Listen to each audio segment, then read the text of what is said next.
ठरल्याप्रमाणे तुझे पैसे.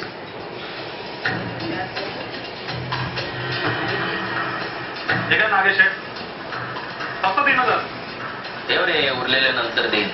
काय नागेश आहे नेहमीच आहे तुमचं. केव्हा तरी पूर्ण पैसे द्या. तर मी काही कुठे पळून चाललोय? विश्वास नाही माझ्यावर? विश्वास तुमच्यावर. स्वतःच्या मेवण्याला देखील सोडलं नाहीत तुम्ही. ज्या घरात मीठ खाता राह तिथे पण दगा गेलात तुम्ही. ए दारू चढली तुला? एक जास्तच लांबच चालली तुझी. स्वतःच्या कामाची काम ठेव, नाही तर पुढची कामं मिळणार नाही. तसं नाही नागेश. पण हे सगळं कशासाठी? हा त्या भैरव साहेबांनी काय तुमचा वाकडा केलं म्हणून तुम्ही काय करायचं?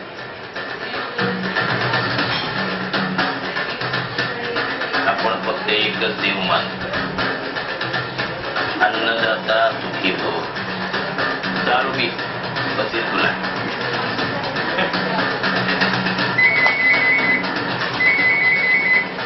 हे सपोज आहे तर हायनेस ललिता देवींचा फोन आहे.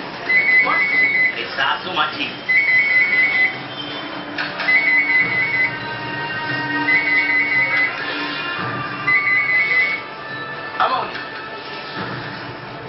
कुठे म्हणजे गाडीतच आहे?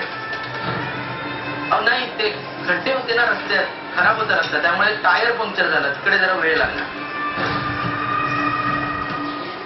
नाही नाही, पोचतोच आहे मी हॉस्पिटलला. तुम्ही काही काळजी करू नका, भैरवदादा नीट होणार. हा, मी पोचल्या पोचल्या फोन करतो तुम्हाला. काही काळजी करू नका तुम्ही. हा, ठेवतो. हा पाहिलं नागेश झाडाला गेला ना तुम्ही. काय पण ताप मारली. करावं लागतं बाबा. पैशासाठी अनेक सोंग करावे लागतात. जाऊ दे, मी निघतो आता. काही काम लागलं तर फोन करेन. तोपर्यंत थंड राहा, काय गडबड करू नको. हॉस्पिटलला जाऊन आलो.